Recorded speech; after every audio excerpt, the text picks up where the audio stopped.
निस्वार्थ प्रेम करायला ना ह्या प्राण्या पक्ष्यांकडनं शिकावं. तर हे 2 पक्षी आहेत ना, हे माझ्या मुलांनी कावळ्यांच्या तोंडातून सोडवून त्यांना घरात आणलेलं. पण नंतर ते अगदी घरातले आपले सदस्यच बनले.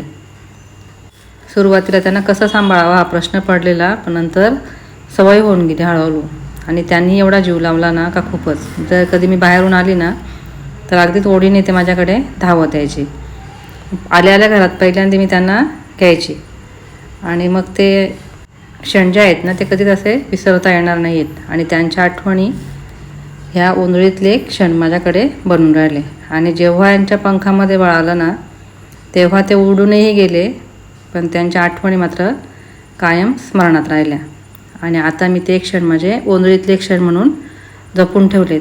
तर तुम्हालाही कधी असे जर प्राणी पक्षी संकटात असतील ना तर नक्कीच त्यांना जीवनदान द्या. खूप आनंद मिळतो आपल्याला.